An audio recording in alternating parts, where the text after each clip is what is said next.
السلام عليكم ورحمة الله وبركاته. إن الحمد لله نحمده ونستعينه ونستغفره ونعوذ بالله من شرور أنفسنا ومن سيئات أعمالنا. من يهده الله فلا مضل له ومن يضلل فلا هادي له. وأشهد أن لا إله إلا الله وحده لا شريك له وأشهد أن محمدا عبده ورسوله. يا أيها الذين آمنوا اتقوا الله حق تقاته ولا تموتن إلا وأنتم مسلمون. أما بعد فإن خير الكلام كلام الله وأحسن الحديث حديث محمد صلى الله عليه وسلم وشر الأمور محدثاتها وكل محدثة بدعة وكل بدعة ضلالة وكل ضلالة في النار. ഏറെ ബഹുമാന്യരായ സഹോദരങ്ങളെ, ഇന്നു മുതൽ ഇൻഷാ അല്ലാഹ് നമ്മൾ പഠിക്കാൻ ഉദ്ദേശിക്കുന്നത് ഇസ്ലാമിക കർമ്മശാസ്ത്രമാണ്, ഫിഖ്ഹാണ്.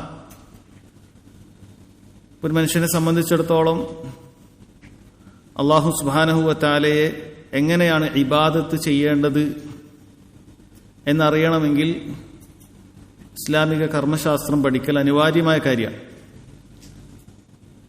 അതിലേറ്റവും പ്രധാനപ്പെട്ട കർമ്മമാണ് നിസ്കാരം എന്നുള്ളത്. നാളെ പരലോകത്തെത്തിയാൽ ആദ്യമായി അല്ലാഹു സുബ്ഹാനഹു വ തആല നമ്മോട് വിചാരണ ചെയ്യുന്നത് നിസ്കാരത്തെക്കുറിച്ചാണ്. ആ നിസ്കാരത്തിന്റെ കാര്യത്തിൽ ആരാണോ കൃത്യമായി വിജയിക്കുന്നത് അവർ ശേഷമുള്ള മുഴുവൻ കാര്യങ്ങളിലും വിജയിക്കും എന്ന് റസൂലുള്ളാഹി സ്വല്ലല്ലാഹു അലൈഹി വസല്ലം അറിയിച്ചു തന്നിട്ടുണ്ട്. ശരിയായ രൂപത്തിൽ നിസ്കരിക്കണമെങ്കിൽ അതിലേറ്റവും അനിവാര്യമായി അറിയേണ്ട കാര്യമാണ് എങ്ങനെയാണ് നബി സല്ലല്ലാഹു അലൈഹി വസല്ലം നിസ്കരിച്ചത് എന്നുള്ളത്. അതുപോലെ നിസ്കരിക്കാനാണ് അവിടുന്ന് നമ്മോട് കൽപ്പിച്ചിട്ടുള്ളത്. സല്ലു കമാ റഅയ്തുമൂനി ഉസല്ലി, നിങ്ങൾ ഞാൻ എപ്രകാരമാണ് നിസ്കരിച്ചത് അതുപോലെ നിസ്കരിക്കുക എന്നാണ് റസൂലുള്ളാഹി സ്വല്ലല്ലാഹു അലൈഹി വസല്ലം പറഞ്ഞത്. ഹജ്ജിന്റെ വേളയിലും ഹജ്ജ് ചെയ്തുകൊണ്ട് നബി സല്ലല്ലാഹു അലൈഹി വസല്ലം പറഞ്ഞത് അങ്ങനെയാണ്, ഖുദു അന്നി മനാസികക്കും, നിങ്ങൾ എന്നിൽ നിന്നും ഹജ്ജിന്റെ കർമ്മങ്ങൾ സ്വീകരിക്കുക എന്ന് പറഞ്ഞിട്ടുണ്ട്. അഥവാ ചുരുക്കം ഏതൊരു ഇബാദത്തും അതെങ്ങനെയാണ് നിർവഹിക്കേണ്ടത് എന്നുള്ളത് നമ്മൾ പഠിക്കേണ്ടത് റസൂലുള്ളാഹി സ്വല്ലല്ലാഹു അലൈഹി വസല്ലമയുടെ മാതൃകയിലാണ്. അത്തരത്തിൽ എങ്ങനെയാണ് ഇബാദത്തുകൾ ചെയ്യേണ്ടത് എന്ന് പഠിപ്പിക്കാനാണ് പണ്ഡിതന്മാർ ഫിഖ്ഹിന്റെ ഗ്രന്ഥങ്ങൾ രചിച്ചിട്ടുള്ളത്. ഫിഖ്ഹ് പ്രധാനമായും രണ്ട് രൂപത്തിൽ പഠിപ്പിക്കപ്പെടാറുണ്ട്. ഒന്നുകിൽ കർമ്മശാസ്ത്രവുമായി ബന്ധപ്പെട്ട ഹദീസുകളെ ഒരുമിപ്പിച്ചുകൊണ്ട്, അഹാദീസുൽ അഹ്കാം, വിധിവിലക്കുകളുമായി ചർച്ച ചെയ്യുന്ന ഹദീസുകളെ ഒരുമിപ്പിച്ചുകൊണ്ട് അധ്യായങ്ങളാക്കി ഗ്രന്ഥരചനകൾ നടത്തിയിട്ടുണ്ട്. ഇപ്പോൾ ഉംദത്തുൽ അഹ്കാം ഒക്കെ പോലെയുള്ള ഗ്രന്ഥങ്ങൾ അങ്ങനെയാണ്. ത്വഹാറത്തുമായി ബന്ധപ്പെട്ട ഹദീസുകളെല്ലാം അവിടെ ഒരുമിച്ച് കൊണ്ടുവരികയും അതിന്റെ വിശദീകരണ സഹിതം നമ്മൾ പഠിക്കുകയും ചെയ്യും. അതല്ലെങ്കിൽ പണ്ഡിതന്മാർ ഇത്തരത്തിലുള്ള നമ്മൾ ഇന്ന് അവലംബിക്കാൻ ഉദ്ദേശിക്കുന്നത് പോലെയുള്ള റിസാലകൾ എഴുതാറുണ്ട്, അല്ലെങ്കിൽ ഗ്രന്ഥങ്ങൾ എഴുതാറുണ്ട്. അതിൽ മത്തിനുകളായിട്ടാണ് ഉണ്ടാവുക. പണ്ഡിതന്മാർ അതുമായി ബന്ധപ്പെട്ട ഇന്ന വിഷയവുമായി ബന്ധപ്പെട്ട കാര്യങ്ങൾ അവർ എഴുതുകയാണ് ഉണ്ടാവുക. ഇത് രണ്ടിനും അതിൻ്റെതായ ഉപകാരങ്ങളുണ്ട്, അതിൻ്റെതായ പരിമിതികളുമുണ്ട്. ഇതിൽ ഏതാണ് ഏറ്റവും കൂടുതൽ യോജിച്ചത് എന്നുള്ള കാര്യത്തിലൊക്കെ പണ്ഡിതന്മാർക്കിടയിൽ അഭിപ്രായ വ്യത്യാസവും കാണാം. ഹദീസ് ഗ്രന്ഥങ്ങളിലൂടെ പഠിക്കുന്ന ആളുകളിൽ ഇസ്തിംബാത്ത് ചെയ്യാനുള്ള, അഥവാ ദീനിന്റെ നിയമങ്ങളിൽ നിന്നും കൂടുതൽ അതിന്റെ തെളിവുകൾ എങ്ങനെയാണ് പഠിക്കേണ്ടത്, മനസ്സിലാക്കേണ്ടത്, ഈ തെളിവുകൾ എങ്ങനെയാണ് മറ്റു കാര്യങ്ങളിൽ നമ്മൾ അപ്ലൈ ചെയ്യേണ്ടത് എന്നുള്ള കാര്യങ്ങളൊക്കെ പഠിക്കാൻ എളുപ്പമായിരിക്കും എന്ന് പണ്ഡിതന്മാർ പറയാറുണ്ട്. അതൊരു ഹദീസിൽ നിന്ന് കിട്ടാവുന്ന പരമാവധി അതിന്റെ ഫായിദകൾ, അതിൽ നിന്ന് ലഭിക്കുന്ന പോയിന്റുകളൊക്കെ അത്തരം ഗ്രന്ഥങ്ങൾ പഠിക്കുന്ന ആളുകൾ മനസ്സിലാക്കാൻ സാധിക്കുന്നുണ്ട്. എന്നാൽ അതിലുള്ളൊരു പരിമിതി എന്ന് പറയുന്നത് പലപ്പോഴും ഹദീസിന്റെ ഗ്രന്ഥങ്ങളിൽ മാത്രം പരിമിതപ്പെടുമ്പോൾ ഒരു വിഷയത്തിന്റെ എല്ലാ കാര്യങ്ങളിലും ഹദീസിൽ വന്നുകൊള്ളണമെന്നില്ല. നിസ്കാരത്തിന്റെ എല്ലാ കാര്യങ്ങളും നബി സല്ലല്ലാഹു അലൈഹി വസല്ലം ഹദീസിലൂടെ പറഞ്ഞുകൊള്ളണമെന്നില്ല. ചില കാര്യങ്ങൾ അത് ഖുർആനിന്റെ ആയത്തുകളിലാണ് ഉണ്ടാവുക. വേറെ ചില കാര്യങ്ങളാകട്ടെ ഖുർആനിന്റെ ആയത്തുകളിലോ ഹദീസുകളിലോ മാത്രമായിരിക്കില്ല. അത് എങ്ങനെയാണ് സലഫുകൾ ചെയ്തത്, അവരുടെ അമലുകളുമായി ബന്ധപ്പെട്ട ചില കാര്യങ്ങളൊക്കെ ഉണ്ടാകും. അവരുടെ ഇജ്മാഅുകളായിരിക്കും ചില വിഷയത്തിൽ ഉണ്ടാവുക. അതായിരിക്കും തെളിവ്. കാരണം ദീനിലെ തെളിവ് ഖുർആനും സുന്നത്തും, വ്യക്തമായ ഖിയാസും അതുപോലെ ഇജ്മാഉമുണ്ട്. ഇതിനെല്ലാം ഒരുമിപ്പിച്ചുകൊണ്ടായിരിക്കും പണ്ഡിതന്മാർ ഇത്തരത്തിലുള്ള മത്തിനുകൾ രചിച്ചിട്ടുണ്ടാവുക. ഓരോന്നിനും അതിൻ്റെതായ ഉപകാരങ്ങളുണ്ട് എന്നാണ് പണ്ഡിതന്മാർ പറയുന്നത്. ഏറ്റവും എളുപ്പം തുടക്കക്കാരെ സംബന്ധിച്ചിടത്തോളം ഇതുപോലെയുള്ള മത്തനുകൾ പഠിക്കലാണ് എന്നാണ് പറയുന്നത്. എന്നിരുന്നാലും പണ്ഡിതന്മാർ ഇത്തരം ഗ്രന്ഥരചനകൾ അവലംബിക്കുമ്പോൾ ഖുർആനും സുന്നത്തും തന്നെയാണ് അവലംബിക്കുന്നത്. അതുപോലെ സലഫുകളുടെ ഇജ്മാകളൊക്കെയാണ് അവലംബിക്കുന്നത്. അപ്പോൾ ചില കാര്യങ്ങളിൽ അവർ ഉദ്ധരിച്ചതിൽ ഏതെങ്കിലും തരത്തിലുള്ള അവരുടെ മനസ്സിലാക്കലിലോ കണ്ടെത്തലുകളിലോ തെറ്റായിട്ടുള്ള കാര്യങ്ങളുണ്ട് എങ്കിൽ വിശദീകരിക്കുന്ന സമയത്ത് മഹാന്മാരായ മറ്റു പണ്ഡിതന്മാർ തന്നെ അത് ഓർമ്മപ്പെടുത്തുകയും കൂടുതൽ ശരിയായ അഭിപ്രായം ഇന്നതാണെന്ന് പറയുകയൊക്കെ ചെയ്യുന്നത് നമ്മൾ കാണുന്നുണ്ട്. ഈ കിതാബ് സഹോദരങ്ങളെ ശുറൂത്തു സ്വലാത്തി അർക്കാനുഹ വാജിബാത്തുഹ എന്നുള്ള കിതാബ് അത് ഷെയ്ഖുൽ ഇസ്ലാം മുഹമ്മദ് ബിൻ അബ്ദുൽ വഹാബ് റഹിമഹുല്ല രചിച്ചിട്ടുള്ള ഒരു ചെറിയൊരു റിസാലയാണ്. ഈ റിസാലയിൽ അദ്ദേഹം എന്താണ് ഉൾക്കൊള്ളിച്ചിട്ടുള്ളതെന്ന് ചോദിച്ചാൽ നിസ്കാരത്തിന്റെ നിബന്ധനകളാണ് അദ്ദേഹം ആദ്യം ആരംഭിച്ചിട്ടുള്ളത്. നിസ്കാരത്തിനുള്ള 9 നിബന്ധനകളെക്കുറിച്ച് അദ്ദേഹം ചർച്ച ചെയ്യുന്നുണ്ട്. പിന്നീട് അതിന്റെ 14 റുക്നുകളെ കുറിച്ചിട്ട് അദ്ദേഹം ചർച്ച ചെയ്യുന്നുണ്ട്. പിന്നീട് 8 വാജിബുകളെ കുറിച്ചിട്ട് ചർച്ച ചെയ്യുന്നുണ്ട്. ഇതൊക്കെ എന്താണ്, റുക്കൻ എന്താണ്, ഷർത്ത് എന്താണ്, വാജിബ് എന്താണ് എന്നൊക്കെ നമുക്ക് പഠിക്കാം. അതായത് ഒരു കിതാബിന്റെ ഉള്ളടക്കം എന്താണെന്നാണ് പറയുന്നത്. ഇതിൽ അദ്ദേഹം 9 ഷർത്തുകളെക്കുറിച്ചും 14 റുക്കുനുകളെക്കുറിച്ചും 8 വാജിബുകളെക്കുറിച്ചും ചർച്ച ചെയ്യുന്നുണ്ട്. 4ാമത്തെ ഷർത്ത് ചർച്ച ചെയ്യുന്ന സ്ഥലത്ത് അദ്ദേഹം 4ാമത്തെ ഷർത്ത് അശുദ്ധിയെ ഉയർത്തുക എന്നുള്ളതാണ്. അവിടെ അദ്ദേഹം പിന്നീട് തഹാറത്തുമായി ബന്ധപ്പെട്ട ശുദ്ധീകരണവുമായി ബന്ധപ്പെട്ട കാര്യങ്ങൾ, വുളുവിന്റെ ഫർളുകൾ, അതിന്റെ ഷർത്തുകൾ, അങ്ങനെയുള്ള കാര്യങ്ങൾ, അതിന്റെ വാജിബുകളൊക്കെ ചർച്ച ചെയ്യുന്നത് കാണാൻ സാധിക്കും. അതേപോലെ തന്നെ അദ്ദേഹം അർക്കാനുസ്സലാ നിസ്കാരത്തിന്റെ റുക്കുനുകൾ ചർച്ച ചെയ്യുമ്പോൾ അതിൽപ്പെട്ട ഒന്നാണ് സൂറത്തുൽ ഫാത്തിഹ പാരായണം ചെയ്യൽ. അപ്പോൾ അവിടെ അദ്ദേഹം സൂറത്തുൽ ഫാത്തിഹയുടെ വിശദീകരണം ചെറിയ രൂപത്തിൽ കൊടുത്തിട്ടുണ്ട്. അതുപോലെ പ്രാരംഭ പ്രാർത്ഥനയുടെയും തശഹുദിന്റെയൊക്കെ വിശദീകരണം അദ്ദേഹം ചെറിയ രൂപത്തിൽ കൊടുത്തിട്ടുണ്ട്. ഇതെല്ലാം ഉൾക്കൊള്ളിച്ചുകൊണ്ടുള്ളതാണ് യഥാർത്ഥത്തിൽ ഈ കിതാബ്. നമ്മൾ ആലോചിച്ച് നോക്കുകയാണെങ്കിൽ നമ്മൾ നിസ്കാരം ശരിയാകേണ്ടത് എങ്ങനെയാണ് ശരിയാക്കാൻ സാധിക്കുക, അതേപോലെ ആ നിസ്കാരത്തിൽ എങ്ങനെ നന്നായി ഖുശൂ കൊണ്ടുവരാൻ സാധിക്കും, ഇതെല്ലാം ഈ ഒരു കിതാബിൽ അദ്ദേഹം മനോഹരമായി ഒരുമിച്ച് കൂട്ടിയിട്ടുണ്ട് എന്നുള്ളതാണ്. ഒരു മുസ്ലിമിനെ സംബന്ധിച്ചിടത്തോളം അവന്റെ നിസ്കാരത്തിന്റെ ഈ വക കാര്യങ്ങളെല്ലാം പഠിക്കൽ നിർബന്ധമായ കാര്യമാണ്. കാരണം അല്ലാഹു സുബ്ഹാനഹു വ തആല അവനോട് കൽപ്പിച്ചിട്ടുള്ളത് വഅഖീമുസ്സലാ എന്നാണ്. നിങ്ങൾ നിസ്കാരം നിലനിർത്തണം എന്നാണ് പറഞ്ഞിട്ടുള്ളത്. കേവലം നിസ്കരിക്കൂ എന്നുള്ളതല്ല. ഖുർആനിൽ നിസ്കാരവുമായി ബന്ധപ്പെട്ട് പറയുന്നതെല്ലാം ഇഖാമത്തുസ്സലാത്തിനെ കുറിച്ചാണ്. നിസ്കാരം നിലനിർത്തണം എന്ന അർത്ഥത്തിൽ നമ്മൾ പറയുന്ന കാര്യത്തെക്കുറിച്ചാണ്. അതുപോലെ നിസ്കരിക്കുന്ന ആളുകളെ കുറിച്ച് പറയുമ്പോഴും അല്ലദീന യുഖീമൂനസ്സലാ, നിസ്കാരം നിലനിർത്തുന്നവർ എന്നാണ് പറയുന്നത്. മഹാന്മാരായ മുഫസ്സിരീങ്ങൾ വിശദീകരിക്കുന്നു. ശൈഖ് അബ്ദുറഹ്മാൻ അസ്സർ സഅദി റഹിമഹുള്ളയെ പോലുള്ളവരൊക്കെ വിശദീകരിക്കുന്നത് കാണാം. ഇഖാമത്തുസ്സലാ എന്ന് പറഞ്ഞാൽ നിസ്കാരത്തിന്റെ നിബന്ധനകളും ശുറൂത്തുകളും അതിന്റെ അർക്കാനുകളും വാജിബാത്തുകളുമെല്ലാം കൃത്യമായി പാലിച്ചുകൊണ്ട് നിസ്കാരത്തിന്റെ ഉള്ളും പുറവുമെല്ലാം ശരിയാക്കി നിസ്കരിക്കുന്നതിനാണ് യഥാർത്ഥത്തിൽ ഇഖാമത്തുസ്സലാ എന്ന് പറയുന്നത്. അതല്ലാതെ എങ്ങനെയെങ്കിലുമൊക്കെ നിസ്കരിക്കുന്നതിനല്ല. ഇങ്ങനെ എങ്ങനെയെങ്കിലുമൊക്കെ നിസ്കരിക്കുന്ന ആളുകൾക്ക് പലപ്പോഴും പല വീഴ്ചകളും സംഭവിക്കുന്നുണ്ടാകും, പല കുറവുകളും സംഭവിക്കുന്നുണ്ടാകും. അവനാകട്ടെ അത് അറിയുന്നു പോലും ഉണ്ടാവുകയില്ല. നാളെ പരലോകത്തെത്തുന്ന സമയത്ത് അല്ലാഹു സുബ്ഹാനഹു വ തആല അവന് പുറത്തു കൊടുത്തിട്ടില്ല എങ്കിൽ വലിയ അപകടത്തിലേക്കായിരിക്കും പോവുക. കാരണം യഥാർത്ഥത്തിൽ ഇതിനെക്കുറിച്ച് പഠിച്ചു മനസ്സിലാക്കുക എന്നുള്ളത് നമുക്ക് നിർബന്ധമായ കാര്യമായിരുന്നു. നബി സല്ലല്ലാഹു അലൈഹി വസല്ലം പറഞ്ഞു, ത്വലബുൽ ഇൽമി ഫരീദത്തുൻ അലാ കുല്ലി മുസ്ലിം. മതവിജ്ഞാനം പഠിക്കുക എന്നുള്ളത് എല്ലാ മുസ്ലിമിന്റെ മേലും നിർബന്ധമാണ്. പണ്ഡിതന്മാർ വിശദീകരിച്ചു, ആ മതവിജ്ഞാനത്തിൽ എന്താണോ നിർബന്ധമായി നിശ്ചയിക്കപ്പെട്ടിട്ടുള്ളത് അതിനെക്കുറിച്ച് പഠിക്കലാണ് ഇവിടെ പറയുന്ന അനിവാര്യമായ ഇൽമ്. നിങ്ങളിൽ ഒരാൾ അനന്തരാവകാശത്തെക്കുറിച്ച് പഠിക്കാത്തതിന്റെ പേരിൽ കുറ്റക്കാരാവുകയില്ല. കാരണം അത് ഓരോ വ്യക്തിയും പഠിക്കേണ്ട ഒരു ഇൽമല്ല, പക്ഷെ വളരെ മുസ്തഹബായ പുണ്യമുള്ള കാര്യമാണ്. പക്ഷെ നിസ്കരിക്കുന്ന കാര്യത്തെക്കുറിച്ച് നിങ്ങൾ പഠിച്ചിട്ടില്ല എങ്കിൽ നിങ്ങൾ കുറ്റക്കാരായിത്തീരും. കാരണം നിസ്കാരം നിങ്ങൾക്ക് നിർബന്ധമാണ്.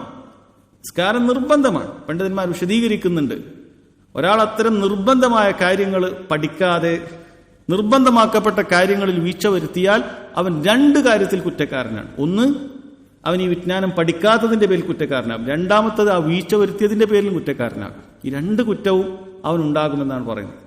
അതുകൊണ്ട് ഈ പറയുന്ന കാര്യങ്ങളെല്ലാം നമ്മൾ പരിശോധിച്ചാൽ ഈ പറയുന്ന കിതാബിൽ പറയുന്ന ബഹുഭൂരിപക്ഷം കാര്യവും നമ്മൾ നിർബന്ധമായി അറിഞ്ഞിരിക്കേണ്ട കാര്യമാണ് എന്നാണ്.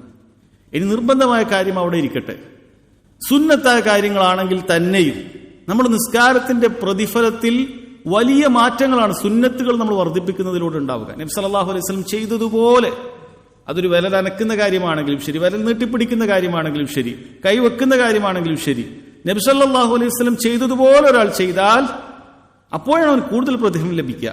നിസ്കാരം ചിലപ്പോൾ ശരിയായിരിക്കും, നിസ്കാരം ബാത്തിലായി എന്ന് പറയാൻ സാധിക്കുകയില്ല. പക്ഷേ ഒരാൾ നബി സല്ലല്ലാഹു അലൈഹി വസല്ലം ചെയ്തതുപോലെ അനുധാവനം ചെയ്താൽ അവനാണ് ഏറ്റവും കൂടുതൽ പ്രതിഫലം ലഭിക്കുക. അതുകൊണ്ടാണ് നിസ്കാരക്കാർക്കിടയിൽ തന്നെ, ഒരേ സഫിൽ തന്നെ നിന്ന് നിസ്കരിക്കുന്ന ആളുകൾക്കിടയിൽ പ്രതിഫലത്തിൽ വലിയ മാറ്റം ഉണ്ടാകും എന്നാണ് പറയുന്നത്.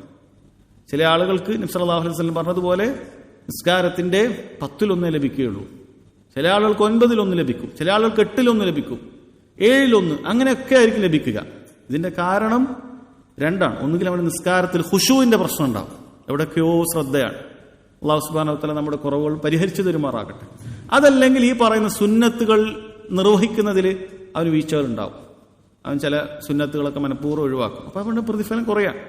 അപ്പൊ നമ്മൾ നിസ്കാരം ശരിയാണോ തെറ്റാണോ വാജിബാണോ എന്നുള്ള കാര്യം മാത്രമല്ല നമുക്ക് അറിയേണ്ടത്, മറിച്ച് ഏറ്റവും കൂടുതൽ പ്രതിഫലം കിട്ടാൻ എന്തു ചെയ്യണം എന്ന താല്പര്യത്തോടു കൂടി നമ്മൾ ഓരോ കാര്യം കൂടി പഠിക്കേണ്ടതുണ്ട് എന്ന് ആമുഖമായി ഓർമ്മപ്പെടുത്തുകയാണ്. അപ്പൊ നേരെ കിതാബിലേക്ക് പ്രവേശിക്കുകയാണ്.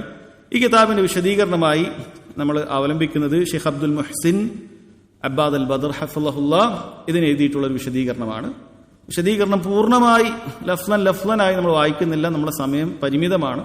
അതുകൊണ്ട് തന്നെ ഓരോ ഭാഗത്തും പ്രധാനപ്പെട്ട ആശയങ്ങൾ പറഞ്ഞു പോകുക എന്നുള്ളതാണ് ഇൻഷാ അല്ലാഹ് ഉദ്ദേശിക്കുന്നത്. ഷെയ്ഖുൽ ഇസ്ലാം മുഹമ്മദ് അബ്ദുൽ വഹാബ് റഹിമഹുല്ലാ ആദ്യം ആരംഭിക്കുന്നത് ശുറൂത്തുസ് സലാ, നിസ്കാരത്തിന്റെ നിബന്ധനകളാണ്. നമ്മൾ അദ്ദേഹം പറയുന്ന ഓരോ കാര്യത്തിനെ കുറിച്ചും നമുക്ക് വ്യക്തമായി മനസ്സിലാക്കണം. എന്താണ് ഷർത്ത് എന്ന് പറയുന്ന കാര്യം? എന്താണ് പറഞ്ഞോളൂ, എന്താണ് ഷർത്ത് എന്ന് ഉദ്ദേശിക്കുന്ന കാര്യം എന്താണ്? നമ്മൾ പലപ്പോഴും മലയാളത്തിൽ തന്നെ ഉപയോഗിക്കുന്ന ഒരു വാക്കാണ് ഷർത്ത് എന്ന് ഉപയോഗിക്കുന്നത്. കണ്ടീഷൻ, നിബന്ധന എന്നാണ് അർത്ഥം, അല്ലെ? എന്താണ് നിബന്ധന എന്ന് പറഞ്ഞാൽ? അതിനൊരു നിർവചനം ഉണ്ട് നിബന്ധനക്ക്. അതെ, നിബന്ധനക്ക് ഒരു നിർവചനം അവർ പറയാറുണ്ട്. ഹുവല്ലദീ യൽസമു മിൻ അദമിഹി അൽ അദം വലാ യൽസമു മിൻ വുജൂദിഹി വുജൂദ് എന്ന് പറഞ്ഞാൽ, നിബന്ധന എന്ന് പറഞ്ഞാൽ ആ കാര്യം, ഒരു കാര്യത്തിനൊരു നിബന്ധനയുണ്ട്, ആ നിബന്ധന ചെയ്തിട്ടില്ല എങ്കിൽ ആ അമല് തന്നെ ഇല്ല. അതാണ് ഷർത്തിന്റെ പ്രത്യേകത. അതാണ് പറയുന്നത് യൽസമു മിൻ അദമിഹി അൽ അദം. ആ നിബന്ധന ചെയ്തിട്ടില്ലെങ്കിൽ ആ അമല് തന്നെ ഉണ്ടാവുകയില്ല. അപ്പൊ നിബന്ധന പഠിക്കൽ വളരെ അനിവാര്യമാണ്, മനസ്സിലായി. എന്നാൽ വലാ യൽസമു മിൻ വുജൂദിഹി വുജൂദ്, ആ നിബന്ധന ഉണ്ട് എന്നുള്ളത് കൊണ്ട് ആ അമൽ ഉണ്ടായി എന്ന് പറയാൻ സാധിക്കില്ല. ഒരു ഉദാഹരണം പറയാം. വുളു എടുക്കുക എന്നുള്ളത് നിസ്കാരത്തിന്റെ നിബന്ധനയാണ്. വുളു എടുക്കാത്തവന് നിസ്കാരം തന്നെ ഇല്ല. വുളു എടുക്കാത്തവന് നിസ്കാരം തന്നെ ഇല്ല. കാരണം യൽസമു മിൻ അദമിഹി അൽ അദം, വുളു ഇല്ലെങ്കിൽ നിസ്കാരം തന്നെ ഇല്ല എന്നാണ് അതിന്റെ അർത്ഥം. എന്നാൽ ഒരാൾ വുളു എടുത്തു എന്നുള്ളത് കൊണ്ട് അയാൾ നിസ്കരിച്ചു എന്ന അർത്ഥം വരുന്നുണ്ടോ? ഇല്ല. ഷർത്ത് ഉണ്ടായാലും പിന്നീട് ആ ഷർത്ത് മുറിഞ്ഞു പോവുകയോ അല്ലെങ്കിൽ അയാൾ ആ അമൽ മറന്നു പോവുകയോ അല്ലെങ്കിൽ മനഃപൂർവ്വം ഉപേക്ഷിക്കുകയോ ഒക്കെ ചെയ്യാൻ സാധ്യതയുണ്ട്. അതാണ് നിബന്ധന എന്ന് പറയുന്നതിന്റെ കാര്യം. അപ്പോൾ വളരെ പ്രധാനമായി മനസ്സിലാക്കേണ്ട കാര്യം, നിബന്ധനകൾ എപ്പോഴും ഏതൊരു വിഷയത്തിന്റെയും അമലിന് മുമ്പേ തന്നെ ചെയ്യേണ്ടതായിരിക്കും. അതാണ് നിബന്ധനകളുടെ പ്രത്യേകത. നിബന്ധനകൾ എന്ന് പറയുന്ന, കണ്ടീഷൻസ് എന്ന് പറയുന്നത് അമൽ സ്റ്റാർട്ട് ചെയ്യുന്നതിന് മുമ്പേ തന്നെ ചെയ്യേണ്ടതായിരിക്കും. നിസ്കാരം എവിടെയാണ് സ്റ്റാർട്ട് ചെയ്യുന്നത്? നിസ്കാരം എവിടെ നിന്നാണ് സ്റ്റാർട്ട് ചെയ്യുന്നത്? ഒന്നാമത്തെ കാര്യം എന്താണ് നിസ്കാരത്തിൽ? തക്ബീറത്തുൽ ഇഹ്റാമാണ്, അല്ലെ? അല്ലാഹു അക്ബർ എന്ന വാക്കിലോടുകൂടിയാണ് നിസ്കാരം ആരംഭിക്കുന്നത്. അപ്പൊ അതിനു മുമ്പ് തന്നെ ഈ പറയാൻ പോകുന്ന ഷർത്തുകളെല്ലാം ചെയ്തിരിക്കണം. അതിനു മുമ്പ് തന്നെ ഈ പറയാൻ പോകുന്ന ഷർത്തുകൾ ചെയ്തിരിക്കണം എന്ന് മനസ്സിലാക്കണം. അതേപോലെ നോമ്പിന് ഷർത്തുകളുണ്ട്. നോമ്പ് ആരംഭിക്കുന്ന ഒരു സമയമുണ്ട്. അതിനു മുമ്പ് തന്നെ നോമ്പിന്റെ ഷർത്ത് പൂർത്തിയായിരിക്കണം. ഓരോ കാര്യത്തിനും അങ്ങനെ ഷർത്തുകളുണ്ട്. ആ ഷർത്തുകളെല്ലാം തന്നെ അമല് ചെയ്യുന്നതിന് മുമ്പ് തന്നെ ചെയ്തിരിക്കണം. അതാണ് ഷർത്ത് എന്ന് പറയുന്നത്. ഇനി ഷർത്ത് എന്ന് പറയുന്ന കാര്യം ഒരിക്കലും അമലിന്റെ ഉള്ളിലുള്ള കാര്യങ്ങളായിരിക്കുകയില്ല. നിസ്കാരത്തിന്റെ ഉള്ളിലുള്ള കാര്യങ്ങൾ എന്താണെന്ന് ചോദിച്ചാൽ തക്ബീർ മുതൽ തസ്ലീം വരെയുള്ള കാര്യങ്ങളാണ്. അല്ലാഹു അക്ബർ എന്ന് പറഞ്ഞ് ആരംഭിക്കുന്നു, അസ്സലാമു അലൈക്കും വറഹ്മത്തുള്ളാഹി എന്ന് പറഞ്ഞ് അവസാനിപ്പിക്കുന്നു. അതിനിടയിൽ ഒരുപാട് വാക്കുകളും പ്രവൃത്തികളുമുണ്ട് മനസ്സിന്റെ നിയത്തോടൊപ്പം. അപ്പോൾ നിസ്കാരത്തിന്റെ ഈ പറയുന്ന പ്രവൃത്തികൾക്ക് പുറത്തായിട്ടായിരിക്കും എപ്പോഴും നിബന്ധന ഉണ്ടാവുക. നിസ്കാരത്തിന്റെ ഓരോ അമലുകളായിട്ടുണ്ടാവുകയില്ല, അതിന്റെ പുറത്തായിരിക്കും ഉണ്ടാവുക എന്നാണ് പറയുന്നത്. എന്നാൽ ഈ നിബന്ധനകൾ നിസ്കാരമാണ് പറയുന്നതെങ്കിൽ ആ കഴിയുന്നത് വരെ ഒപ്പം ഉണ്ടാവുകയും വേണം. നിബന്ധനകളായി പറയപ്പെട്ട കാര്യങ്ങൾ അവസാനം വരെ ഉണ്ടാകണം. ഇതിൽ പറയുന്ന എന്ത് നിബന്ധനയാണെങ്കിലും ശരി, അത് പകുതി വെച്ച് പോകാൻ പാടില്ല. കാരണം നിബന്ധന പോയാൽ നിസ്കാരം ഇല്ല, അമലില്ല. അതുകൊണ്ട് നിബന്ധനയാക്കപ്പെട്ട കാര്യം മുമ്പേ ചെയ്തിരിക്കണം. ആ അമലിന്റെ അവസാനം വരെ ഉണ്ടാവുകയും വേണം. എവിടെയെങ്കിലും വെച്ച് അത് മുറിഞ്ഞു പോയാൽ ആ അമൽ തന്നെ മുറിഞ്ഞു പോകും. അതാണ് നിബന്ധനകളുടെ ചില പ്രത്യേകതകളായിട്ട് പറയുന്നത്. ഇപ്പൊ ഒന്നാമത് അദ്ദേഹം പറഞ്ഞത് വായിക്കാം, എന്നിട്ട് നമുക്ക് വിശദീകരണം പറയാം. സംശയം ഉണ്ടെങ്കിൽ അതിന്റെ ഇടയിൽ ചോദിക്കാം. അങ്ങനെ ഒരു വിഷയമില്ല. നിങ്ങളൊരു മുഹാദറ അങ്ങനെ കേൾക്കുന്നത് പോലെ അങ്ങനെ കേൾക്കേണ്ടതില്ല. ഇടയിൽ എന്തെങ്കിലും സംശയം ഉണ്ടെങ്കിൽ ചോദിക്കാം. അങ്ങനെ ഒരു ക്ലാസ് ആയിട്ട് കണ്ടാൽ മതി. അശ്ശർത്തുൽ അവ്വൽ, ഒന്നാമത്തെ നിബന്ധന അൽ ഇസ്ലാം വദിദ്ദുഹു അൽ കുഫർ, അതിന്റെ നേർവിപരീതം കുഫറാണ്. വൽ കാഫിർ അമലുഹു മർദൂദുൻ വലൗ അമില അയ്യ അമൽ, കാഫിറിന്റെ അമൽ തള്ളപ്പെടുന്നതാണ്, അവൻ എന്ത് പ്രവർത്തിച്ചാലും ശരി. വദ്ദലീലു ഖൗലുഹു തആല മാ കാന ലിൽ മുശ്രികീന അൻ യഅ്മുറു മസാജിദല്ലാഹ് ഷാഹിദീന അലാ അൻഫുസിഹിം ബിൽ കുഫർ ഉലൈക ഹബിതത് അഅമാലുഹും വഫിൻ നാരിഹും ഖാലിദൂൻ. മാ കാന ലിൽ മുശ്രികീൻ അൻ യഅ്മുറു മസാജിദല്ലാഹ്, മുശ്രിക്കീങ്ങൾക്ക് ബഹുദൈവാരാധകർക്ക് ഒരിക്കലും തന്നെ അള്ളാഹുവിന്റെ ഭവനങ്ങൾ പരിപാലിക്കുക എന്നുള്ളത് പാടില്ലാത്തതാണ്. ഷാഹിദീന അലാ അൻഫുസിഹിം ബിൽ കുഫർ, അവർ സ്വന്തത്തിന് തന്നെ കുഫർ ചെയ്യുന്നവരായി സാക്ഷികളാണ്. ഉലൈക ഹബിതത് അഅമാലുഹും വഫിൻ നാരിഹും ഖാലിദൂൻ, അവരുടെ അമലുകളെല്ലാം പൊളിഞ്ഞു പോവുകയും അവർ നരകത്തിൽ ശാശ്വതരായിരിക്കുകയും ചെയ്തിട്ടുണ്ട്. വഖൗലുഹു വഖദിംനാ ഇലാ മാ അമിലു മിൻ അമലിൻ ഫജഅൽനാഹു ഹബാഅൻ മൻസൂറ, അല്ലാഹു സുബ്ഹാനഹു വ തആല പറയുന്നു, പരലോകത്ത് വെച്ച് നാം അവരുടെ അമലുകൾക്ക് നേരെ തിരിയും. ഫജഅൽനാഹു ഹബാഅൻ മൻസൂറ, ചിതറിയ ധൂളികൾ പോലെ അതിനെ ആക്കുകയും ചെയ്യും എന്നാണ് പറഞ്ഞിട്ടുള്ളത്. ഇത്രയും കാര്യങ്ങളാണ് നമുക്ക് അതിന്റെ വിശദീകരണം മനസ്സിലാക്കേണ്ടത്. ഇപ്പൊ ഏതൊരു അമലിന് ഇപ്പൊ ഈ പറയുന്ന ഷർത്തുകൾ നമ്മൾ പറഞ്ഞു, 9 ഷർത്തുകളുണ്ട്. അതിലെല്ലാ ഷർത്തുകളും നിസ്കാരത്തിന്റെ മാത്രമായിട്ടുള്ള ഷർത്തല്ല, മറിച്ച് നിസ്കാരത്തിന്റെ മാത്രമായിട്ടുള്ള ഷർത്ത് ഇതിൽ പറയുന്നുണ്ട്. അതേപോലെ എല്ലാ അമലിനും വേണ്ട ഷർത്തുകളും ഇതിൽ പറയുന്നുണ്ട്. അതാണ് ഇതിന്റെ പ്രത്യേകത. അതിൽ ഒന്നാമതായി പറഞ്ഞാൽ ഇസ്ലാം എന്ന് പറയുന്നത് മുഴുവൻ അമലുകൾക്കുമുള്ള ഷർത്താണ്. നിസ്കാരം, നോമ്പ്, സക്കാത്ത്, ഹജ്ജ്, എന്തും ദീനിൽ അല്ലാഹു സുബ്ഹാനഹു വ തആല നിശ്ചയിച്ച എത്ര ചെറുതാണ്, വാജിബായതാകട്ടെ സുന്നത്തായതാകട്ടെ, ആ പ്രവർത്തനത്തിനെല്ലാം വേണ്ട ഷർത്താണ് അൽ ഇസ്ലാം. അത് ഒരാൾ മുസ്ലിം ആയിരിക്കുക എന്ന് പറയുന്നത്. വളിദ്ദുഹു അൽ കുഫർ, അതിന്റെ നേരെ വിപരീതം കുഫറാണ്. അതിന്റെ നേരെ വിപരീതം കുഫറാണ്. അത് കുഫറാണ്, ഒരാൾ സത്യനിഷേധമാണ് ഒരാളുടെ മതമായിട്ടുള്ളത് എങ്കിൽ അവന് എന്ത് ചെയ്തിട്ടില്ല, ഷർത്ത് ഒത്തിട്ടില്ല. അതാണ് അടുത്തത് പറഞ്ഞത്, വൽ കാഫിറു അമലുഹു മർദൂദുൻ, സത്യനിഷേധിയായ ഒരാളുടെ പ്രവൃത്തി തള്ളപ്പെടുന്നതാണ്. വലൗ അമില അയ്യ അമൽ, എന്ത് പ്രവൃത്തി അവൻ ചെയ്താലും ശരി. ഇത് വളരെ ഗൗരവമുള്ള കാര്യമാണ്. ഈ ഒന്നാമത്തെ ഷർത്ത് നമ്മൾ തൗഹീദിനെ ഓർമ്മിപ്പിക്കുന്ന ഒരു ഷർത്താണ്. കാരണം ഇസ്ലാം എന്നുകൊണ്ട് ഉദ്ദേശിക്കുന്നത് എന്താണ്? മുസ്ലിമായ പേരുണ്ടായിരിക്കുക എന്നുള്ളതല്ല, മറിച്ച് അല്ലാഹു സുബ്ഹാനഹു വ തആല നമ്മളിൽ നിന്നും നമ്മുടെ അമലുകൾ സ്വീകരിക്കണമെങ്കിൽ ചെറുതും വലുതുമായ ശിർക്കിൽ നിന്നും നമ്മൾ രക്ഷപ്പെടണം.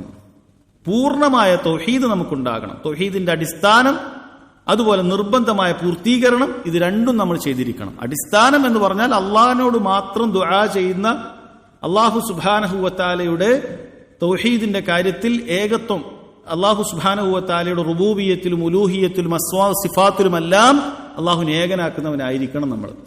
അതാണ് ഒന്നാമത്തെ കാര്യം. രണ്ടാമത്തേത് തൗഹീദിന്റെ നിർബന്ധമായ പൂർത്തീകരണമാണ്. അഥവാ പ്രവർത്തനങ്ങളെല്ലാം അല്ലാഹു സുബ്ഹാനഹു വ തആലയെ കണ്ടുമുട്ടണം എന്ന പ്രതീക്ഷയോടുകൂടി മാത്രം ചെയ്യണം. ഒരാളുടെ പ്രശംസക്കോ ഒരാളുടെ പുകഴ്ത്തലുകൾക്കോ കൊണ്ട് ചെയ്യാൻ പാടില്ല. ഈ രണ്ട് കാര്യത്തിൽ ഏതുണ്ടായാലും ശരി അമലുകൾ ബാത്തുലായി പോകും. അതാണ് പ്രത്യേകത. നിസ്കാരാകട്ടെ, ഒരാള് തൗഹീദുണ്ട് എന്ന് പറയുമ്പോൾ അടിസ്ഥാനം അവന്റെ അടുത്തുണ്ട്, അള്ളാഹുവിനോട് മാത്രം പ്രാർത്ഥിക്കുകയും സഹായം തേടുകയൊക്കെ ചെയ്യുന്നത്. പക്ഷേ ആ നിസ്കാരം മറ്റൊരാളെ കാണിക്കാൻ വേണ്ടിയാണ് അവൻ നിസ്കരിക്കുന്നത് എങ്കിൽ എന്ത് ചെയ്യും? ആ നിസ്കാരം ബാത്തിലായി പോകും. ബാക്കിയുള്ള എല്ലാ കാര്യങ്ങളും അവൻ നന്നായി ചെയ്താലും ശരി, വേറൊരാൾ കാണണം, അതിന് വേണ്ടിയിട്ടാണ് ചെയ്യുന്നത്. അതാണ് അവന്റെ ആകെ ചിന്ത. അവർ നിസ്കരിക്കുന്നത് ആളുകളെ കാണിക്കാൻ വേണ്ടിയിട്ടാണ്. ഫവൈലുൽ ലിൽ മുസല്ലീൻ അല്ലദീനഹും അൻ സ്വലാത്തിഹിം സാഹൂൻ അല്ലദീനഹും യുറാഊൻ. അവർ ആളുകളെ കാണിക്കുന്നതിന് വേണ്ടിയിട്ടാണ് ചെയ്യുന്നത്. മുനാഫിക്കുകളെ കുറിച്ചിട്ടാണ് അവിടെ പറഞ്ഞത്. ആളുകളെ കാണിക്കാൻ വേണ്ടിയിട്ടാണ് ചെയ്യുന്നത്. ഉള്ളിൽ വിശ്വാസമില്ല. അതല്ലെങ്കിൽ ഉള്ളിൽ വിശ്വാസമുണ്ട്, പക്ഷേ ജനങ്ങൾ പുകഴ്ത്തണം, പ്രശംസിക്കണം എന്ന രൂപത്തിലാണ്. അതിലുമായി ബന്ധപ്പെട്ട അഖദിയായ വിഷയങ്ങളിലേക്ക് നമ്മൾ കൂടുതൽ പോകുന്നില്ല. അപ്പോൾ നമ്മളെ പ്രധാനപ്പെട്ട വിഷയത്തിൽ നിന്നും പോകും. നമ്മൾ ഫിഖഹിയായ അതിന്റെ ഒരു ജാനിബിൽ, അതിന്റെ വശത്തു നിന്നാണ് സംസാരിക്കുന്നത്. പക്ഷേ ഇവിടെ വളരെ അടിസ്ഥാനപരമായി മനസ്സിലാക്കേണ്ട കാര്യം തൗഹീദാണ്. കാരണം പലപ്പോഴും ഫിഖഹിന്റെ വിഷയത്തിൽ ഒരുപാട് മസ്അലകൾ ചർച്ച ചെയ്യുന്ന ആളുകൾ അൽ ഫിഖ്ഹുൽ അക്ബർ എന്നറിയപ്പെടുന്ന അഖീദ കാര്യം, ഏറ്റവും വലിയ ഫിഖ് എന്ന് പണ്ഡിതന്മാർ പറഞ്ഞ അഖീദയുടെ കാര്യം വിസ്മരിച്ചു. അത് ഈ ഒന്നാമത്തെ ഷർത്ത് നഷ്ടപ്പെടുത്തിയിട്ട് ഇനി അതിനുശേഷം വരുന്ന ത്വഹാറത്തിന്റെയും മറ്റ് ഖിബിലയുടെ ഒക്കെ കാര്യത്തിൽ അതീവ ശ്രദ്ധ പുലർത്തിയിട്ട് വല്ല കാര്യമുണ്ടോ? ത്വഹാറത്തിന്റെ വെള്ളം എവിടെയെങ്കിലും എത്തിയിട്ടുണ്ടോ, അത് പെയിന്റ് ആയിട്ടുണ്ടോ, അതിലൊക്കെ ഒരുപാട് ചർച്ചയായിരിക്കും. ബോൾ പെന്നിന്റെ മഷി ആയിക്കഴിഞ്ഞാൽ മാറ്റി നിസ്കരിക്കണോ, ഇതിൻ്റെയൊക്കെ ഒരുപാട് ചർച്ച ഉണ്ടാവും. കിബിലിന് പള്ളിയിൽ നിന്ന് ഒരല്പം മാറിപ്പോയ ആ കിബിലൊക്കെ പൊളിച്ച് പഴയ നിസ്കാരമൊക്കെ മാറ്റി, ഇതൊക്കെ ഭയങ്കരമായി ചർച്ച ചെയ്യും. അതിനു വേണ്ടിയിട്ടൊക്കെ എത്ര വലിയ പ്രബന്ധമൊക്കെ എഴുതാൻ അവർ തയ്യാറായിരിക്കും. ഒരുപാട് ഉദ്ധരണികൾ മഹാന്മാരായ ഫുഖഹാക്കളുടെ ഗ്രന്ഥങ്ങളിൽ നിന്നൊക്കെ അവർ കൊണ്ടുവരും. പക്ഷെ ഈ ഒന്നാമത്തെ കാര്യത്തിന് യാതൊരു പ്രയാസമില്ല. അള്ളാഹു അല്ലാത്ത ആൾക്കാർ വിളിച്ച് പ്രാർത്ഥിക്കുക, സഹായം തേടുക, ഇത്തരം ഖബറും മറ്റുമൊക്കെ ഉള്ള പള്ളികളിൽ നിന്നൊക്കെ ആയിരിക്കും നിസ്കരിക്കുകയൊക്കെ ചെയ്യുന്നത്. പക്ഷെ ഈ ബാക്കിയുള്ള കാര്യങ്ങളുടെ മസാലകളൊക്കെ വലുതായി ചർച്ച ചെയ്യും. ഒരു ഉപകാരം അതുകൊണ്ടില്ല. അതുകൊണ്ട് ഇത് വളരെ പ്രധാനപ്പെട്ട കാര്യമാണ്. പിന്നെ ഫിഖ് ചർച്ച ചെയ്യുന്നതുകൊണ്ട് നമ്മൾ കൂടുതൽ അതിലേക്ക് പോകുന്നില്ല എന്ന് മാത്രം. അല്ലാഹു സുബ്ഹാനഹു വ തആല പറയുന്നു, മകാന ലിൽ മുശ്രിക്കീന അൻ യഅ്മുറു മസാജിദ അല്ലാഹ്. മുശ്രിക്കുകൾ ഇനി മുതൽ മസ്ജിദുൽ ഹറാം പരിപാലിക്കേണ്ട ആവശ്യമില്ല. എന്തുകൊണ്ട്? ഷാഹിദീന അലാ അൻഫുസിഹിം ബിൽ കുഫർ. അവർ കുഫറാണ് പ്രവർത്തിക്കുന്നത്. ശരിയാണ്, അവർ അല്ലാഹു സുബ്ഹാനഹു വ തആല അറിഞ്ഞിട്ടുണ്ട്. അള്ളാഹു ആകാശങ്ങൾ പടച്ചു എന്നൊക്കെ മനസ്സിലാക്കുന്നൊക്കെ ഉണ്ട്. ഈ കഅബ അള്ളാഹുവിൻ്റെതാണെന്നൊക്കെ അവർക്കറിയാം. അത് ലാത്തയുടെ ആണെന്നൊന്നും അവർ വിശ്വാസമൊന്നുമില്ല. ഇത് അള്ളാഹിന്റെ കഅബയാണ്. അള്ളാഹ്ക്ക് വേണ്ടി ഹജ്ജ് ചെയ്യാനാണ് ഇബ്രാഹിം അലൈഹി സ്വലാത്തു വസ്സലാം ഇത് ഉണ്ടാക്കിയിട്ടുള്ള, അത് മുസ്ലിമീങ്ങളുടെ ഖിബലയാണ് എന്നൊക്കെ അവർക്കറിയാം. പക്ഷേ അവര് അള്ളാഹു അല്ലാത്ത ആളുകളെ വിളിച്ച് പ്രാർത്ഥിക്കുന്നുണ്ട്, സഹായം തേടുന്നുണ്ട്, അവരുടെ വിഗ്രഹങ്ങൾ അതിൻ്റെ അകത്ത് കൊണ്ടുപോയി നാട്ടിയിട്ടുണ്ട്, ഇതൊക്കെ ചെയ്തിട്ടുണ്ട്. അതുകൊണ്ട് തന്നെ ഉലായിക ഹബിതത് അഅമാലുഹും, അവരുടെ അമലുകൾ പൊളിഞ്ഞു പോകും. എത്ര രീതിയിൽ, എത്ര നല്ല ഇഖ്ലാസ് എന്ന് അവർ പറയുന്ന രൂപത്തിൽ കാര്യങ്ങൾ ചെയ്താലും അമലുകൾ പൊളിഞ്ഞു പോകും. വഫിന്നാരിഹും ഖാലിദൂൻ, നരകത്തിൽ അവർ ശാശ്വതരാണ് എന്നാണ് പറയുന്നത്. അപ്പോൾ കുഫർ ഉണ്ടെങ്കിൽ അമൽ സ്വീകരിക്കുകയില്ല. അത് ഏതാണ്? ഇത് സൂറത്ത് തൗബയിലെ 17-ാമത്തെ ആയത്താണ്. സൂറത്ത് നമ്മളെ മത്തിനുണ്ടെങ്കിൽ അതിൽ ഉണ്ടാവും, മത്തിനുള്ള ആൾക്കാർ നോക്കിയാൽ കാണാൻ പറ്റും. സൂറത്ത് തൗബയിലെ 17-ാമത്തെ ആയത്താണ്. ഇത് പറ്റുകയാണെങ്കിൽ ഷർത്ത് ഒക്കെ ഒന്ന് ഹിഫ്ളാക്കാൻ നല്ലതാണ്. വഖദിംനാ ഇലാ മാ അമിലു മിൻ അമലിൻ ഫജഅൽനാഹു ഹബാഅൻ മൻസൂറ.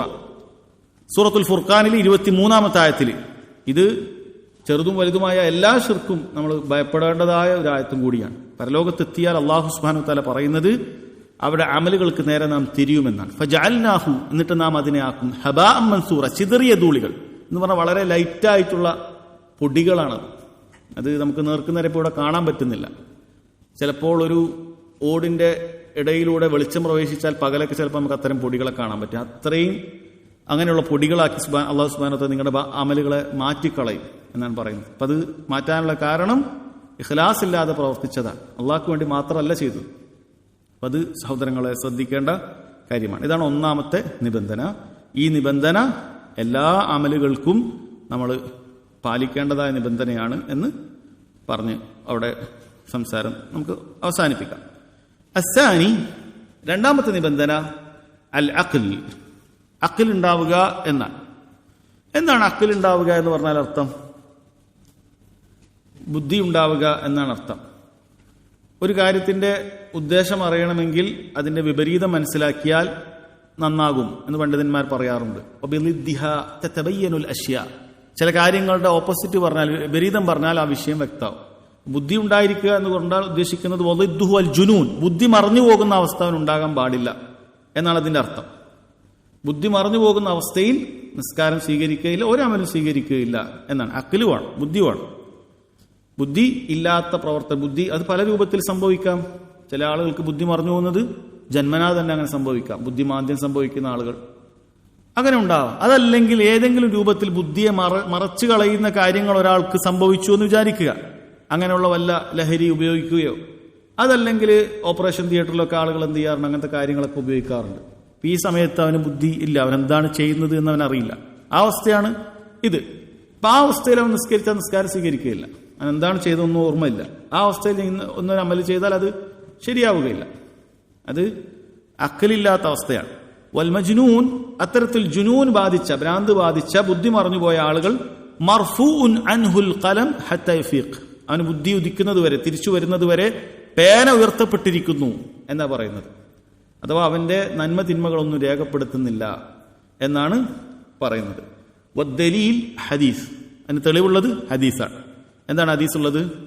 റുഫിഅൽ ഖലമു അൻ സലാസ, 3 വിഭാഗം ആളുകളിൽ നിന്നും പേന ഉയർത്തപ്പെട്ടിരിക്കുന്നു. അതാ മലക്കുകൾ അവരുടെ നന്മ തിന്മകൾ എഴുതുന്നില്ല. അന്നാഇമു ഹത്താ യസ്തൈഖിള, ഉറങ്ങുന്നവൻ ഉണരുന്നത് വരെ. അപ്പൊ നമ്മൾ ഉറക്കത്ത് എന്തെങ്കിലുമൊക്കെ സംഭവിച്ചാൽ നമ്മൾ കുറ്റക്കാരനല്ല, നമ്മൾ ഉറക്കത്താണ്. വൽ മജ്നൂനു ഹത്താ യുഫീഖ്, അതുപോലെ ഭ്രാന്തൻ അവന് ഭ്രാന്തി നീങ്ങുന്നത് വരെ. വസ്സഗീറു ഹത്താ യബ്ലുഗ്, ചെറിയ കുട്ടി ബുലൂഗ് എത്തുന്നത് വരെ, പ്രായപൂർത്തി എത്തുന്നത് വരെ എന്നാണ് പറഞ്ഞിട്ടുള്ളത്. ഇതിന്റെ വിശദീകരണം നമ്മൾ മനസ്സിലാക്കേണ്ടത് അഖൽ ഉണ്ടാവുക എന്നുള്ളത് എല്ലാ അമലുകൾക്കും നിർബന്ധമായിട്ടുള്ള കാര്യമാണ്. അഖലില്ലാത്ത ആളുകൾക്ക് ദീൻ എന്ത് ചെയ്തിട്ടില്ല? ശരീഅത്ത് അമൽ നിശ്ചയിച്ചിട്ടേയില്ല. അഥവാ ഷർത്തുകൾ രണ്ടായിട്ട് പണ്ഡിതന്മാർ പറയാറുണ്ട്. ഒന്ന് ഷർത്തു സിഹ എന്ന് പറയും, ശരിയാകാനുള്ള നിബന്ധന എന്ന് പറയും. രണ്ട് ഷർത്തു അൽ വുജൂബ്, ബാധ്യതയാകാനുള്ള നിബന്ധന എന്ന് പറയും. ഇപ്പോ ഇസ്ലാം എന്ന് പറയുന്നത് ഒരാളുടെ ഷർത്തു സിഹത്തിൻ വ വുജൂബാണ്, ശരിയാകാനുള്ളതും നിർബന്ധമാകാനുമുള്ളതുമായ ബാധ്യതയാണ്. എന്ന് വെച്ചാൽ ഇസ്ലാം ഇല്ലാതെ ഒരാളുടെ അമല് സ്വീകരിക്കപ്പെടുകയില്ല, ഇസ്ലാം ഇല്ലാതെ ഒരാൾക്ക് അമൽ സ്വീകരിക്കപ്പെടുകയില്ല. അതുപോലെ തന്നെ മുസ്ലിം ആവാതെ അവൻ അമൽ എന്ത് ചെയ്യുന്നില്ല? നിർബന്ധമാകുന്നില്ല. മുസ്ലിം ആവാത്ത ഒരാളുടെ നിർബന്ധമാണ് നിസ്കാരം എന്ന് പറഞ്ഞിട്ട് അവനോട് പറയേണ്ടതില്ല. കാരണം അവൻ മുസ്ലിം ആവാൻ അവനോട് പറയേണ്ടത്. എന്നാൽ അതിന്റെ പേര് കുറ്റക്കാരനാകുമോ? ഇല്ലേ, കുറ്റക്കാരനാകും, അത് വേറെ വിഷയമാണ്. നിസ്കരിക്കാത്തതിന്റെ പേര് കുറ്റക്കാരനാക്കും, അത് വേറെ വിഷയമാണ്. പക്ഷെ അവൻ നിർബന്ധമുണ്ടോ? അപ്പോൾ അതുകൊണ്ട് തന്നെ അവന് മുസ്ലിം ആയി കഴിഞ്ഞാൽ എന്ത് ചെയ്യേണ്ട ആവശ്യമില്ല, പഴയ നിസ്കാരം ഒന്നും മാറ്റി നിസ്കരിക്കേണ്ട ആവശ്യമില്ല. കാരണം ആ സമയത്ത് അവന് നിർബന്ധം ഉണ്ടായിരുന്നില്ല. മുസ്ലിം ആകുന്നതോടുകൂടി ഇനി മുതലാണ് അവൻ നിർബന്ധമാവുന്നത്. അതുകൊണ്ട് അവന്റെ പഴയ നിസ്കാരം മുസ്ലിം ആവുന്നതിന് മുമ്പുള്ള നിസ്കാരം നിർവഹിക്കേണ്ടതില്ല. മുസ്ലിം ആവുന്നതിന് മുമ്പുള്ള ജക്കാത്തൊക്കെ വിട്ടേണ്ടതുണ്ടോ? വലിയ പൈസക്കാരനായിരുന്നു. അപ്പോൾ എത്രയോ കൊല്ലം മുതൽ 20ാമത്തെ വയസ്സ് മുതൽ എനിക്ക് കോടികൾ ആസ്തിയുണ്ട്, 50ാമത്തെ വയസ്സിലാണ് മുസ്ലിം ആവുന്നത്, ആ 30 വർഷത്തിന്റെ ജക്കാത്ത് വിട്ടേണ്ടതും ഇല്ല. കാരണം നിർബന്ധം ബാധ്യത ആയിരുന്നില്ല. അപ്പൊ പറഞ്ഞു വന്നത്, ഇവിടെ ഒരാൾക്ക് ഷർത്തു സിഹത്തിൻ വ വുജൂബ് എന്ന് പറയുന്ന കാര്യം, ശരിയാകാനുള്ള നിബന്ധനയുണ്ട്, വാജിബാകാനുള്ള നിബന്ധനയുണ്ട്. അതിന് അങ്ങനെ വാജിബാകാൻ മാത്രമുള്ള നിബന്ധന പറയുമ്പോൾ ഇതൊന്നുകൂടി വ്യക്തമാവും. അഖലും അങ്ങനെ തന്നെയാണ്. ഷർത്തു സിഹത്തിൻ വ വുജൂബാണ്, അത് ശരിയാകാനുള്ള നിബന്ധന കൂടിയാണ്. എന്ന് വെച്ചാൽ അഖലില്ലാത്തവൻ ചെയ്ത നിസ്കാരം ശരിയാവില്ല. അതുപോലെ വാജിബാകാനുള്ള നിബന്ധന കൂടിയാണ്. എന്ന് വെച്ചാൽ ബുദ്ധിയില്ലാത്തവനോട് നമ്മൾ എന്ത് പറയേണ്ടതില്ല? നിസ്കരിക്കാൻ പറയേണ്ടതില്ല. അവനങ്ങനത്തെ ബാധ്യത തന്നെ ഇല്ല. ബുദ്ധിയില്ലാത്തൊരുവൻ നിസ്കരിച്ചാൽ ആ നിസ്കാരം ശരിയാവുകയില്ല, അവനങ്ങനത്തെ ബാധ്യത തന്നെ ഇല്ല. കാരണം ശരീഅത്തിൽ ഒരാൾക്ക് ബാധ്യത ഉണ്ടാകുന്നത് മുക്കല്ലഫ് ആകുമ്പോഴാണ്. ആരാണ് മുക്കല്ലഫ്? മുക്കല്ലഫ് എന്ന് പറയുന്നത് ബുദ്ധി ഉണ്ടാവുകയും പ്രായപൂർത്തി എത്തുകയും ചെയ്ത ആളാണ് മുക്കല്ലഫ് എന്ന് പറയുന്നത്. അഖലും അതുപോലെ തന്നെ ബുലൂഗും ഒരുമിക്കുമ്പോഴാണ് ഒരാൾക്ക് തെക്ലീഫ് ഉണ്ടാക്കുന്നത്, ദീനിലൊരു കാര്യം നിർബന്ധ ബാധ്യതയാക്കുന്നത്. ഇതിലേതെങ്കിലും ഒന്നില്ലെങ്കിൽ നിർബന്ധ ബാധ്യതയില്ല. പ്രായപൂർത്തി എത്തുന്നതിന് മുമ്പ് കുട്ടികൾക്ക് നിസ്കാരം നിർബന്ധമില്ല. അതുപോലെ തന്നെ ബുദ്ധിയില്ലാത്ത ആളുകൾക്കും എന്തില്ല? നിസ്കാരം നിർബന്ധമില്ല, അത് ശരിയാവുകയില്ല. പ്രായപൂർത്തിന്റെ കാര്യം നമ്മൾ വേറെ പറയാം. ഇവിടെ പറഞ്ഞു വന്നത് ഇത് ഷർത്തു സിഹത്തിൻ വ വുജൂബാണ്, ശരിയാകാനുള്ളതും അതുപോലെ നിർബന്ധമാകാനുള്ളതുമായ നിബന്ധനയാണ്. അതിന് തെളിവ് ഹദീസ് നമ്മൾ പറഞ്ഞിട്ടുണ്ട്. ഇതുമായി ബന്ധപ്പെട്ട അങ്ങനത്തെ മസലകളൊക്കെ താഴെ ഉണ്ടാവും. അപ്പൊ അങ്ങനെ എന്തെങ്കിലും സംശയങ്ങൾ ഉണ്ടെങ്കിൽ നിങ്ങൾക്ക് നോട്ട് ചെയ്ത് വെക്കാം. ഇൻഷാ അല്ലാഹ് അവസാനത്തിലാക്കാം. അല്ലെങ്കിൽ ഇതുമായി ഇവിടെയുള്ള വിഷയമാണോ? വേണ്ടതില്ല, ആ ഒരു സമയത്ത് നിസ്കാരം വേണ്ടതില്ല. ഒരാൾക്ക് ചിലപ്പോൾ ഒരു മെന്റൽ പ്രശ്നമായി, ചിലപ്പോൾ ഒരു പരിധി, ഒരു പീരീഡ് ഓഫ് ടൈമിൽ അയാൾക്ക് അങ്ങനത്തെ ഒരു അവസ്ഥ ഉണ്ടായി. അല്ലാഹു സുബ്ഹാനഹു വ തആല എല്ലാവരും കാത്തുരക്ഷിക്കട്ടെ. അപ്പൊ അങ്ങനെ ഉണ്ടായിക്കഴിഞ്ഞാൽ പിന്നീട് ആ ബുദ്ധി തിരിച്ചു വന്നാൽ ആ സമയത്തുള്ള നിസ്കാരമൊന്നും എന്ത് ചെയ്യേണ്ടതില്ല, അയാൾ ഖളാ വിട്ടേണ്ടതില്ല. കാരണം ആ സമയത്ത് അയാൾ മുക്കല്ലഫ് ആയിരുന്നില്ല. അല്ലാഹു സുബ്ഹാനഹു വ തആല അവനെ ആ സമയത്ത് ഒരു പ്രവൃത്തി ചെയ്യാനും എന്ത് ചെയ്തിട്ടില്ല, നിർബന്ധിച്ചിട്ടില്ല. അല്ലാഹു സുബ്ഹാനഹു വ തആല അവന് തക്ലീഫില്ല, അവന്റെ കാര്യത്തിൽ പാന ഉയർത്തി. അവനാ ചെയ്യാത്തത് കൊണ്ട് അവന് കുറ്റമൊന്നുമില്ല. കാരണം അവന് ബുദ്ധിയില്ല, അവനെന്താണ് ചെയ്യുന്നതെന്ന് അവൻ അറിയുന്നില്ല, അവന്റെ കൺട്രോളിലല്ല കാര്യം. അത് പ്രത്യേകം മനസ്സിലാക്കുക. ഇതാണ് രണ്ടാമത്തത്, അൽ അഖൽ എന്ന് പറയുന്ന കാര്യം. അപ്പൊ അതിലേതെങ്കിലും വാക്കുകൾ അറിയില്ലെങ്കിലൊക്കെ നമ്മൾ ഒന്ന് അവസാനം പോകുമ്പോഴെങ്കിലും അത് മനസ്സിലാക്കി പോകുന്നത് നന്നാവും. ഈ ഹദീസാണ് അതിന്റെ തെളിവ്.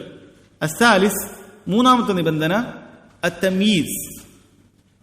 അത്തമീസ് വളിദ്ദുഹു അസ്ഗർ. തമീസ് എന്ന് പറഞ്ഞാൽ എന്താണ്? തമീസ് എന്ന് പറഞ്ഞാൽ വേർതിരിക്കൽ എന്നാണ് അർത്ഥം.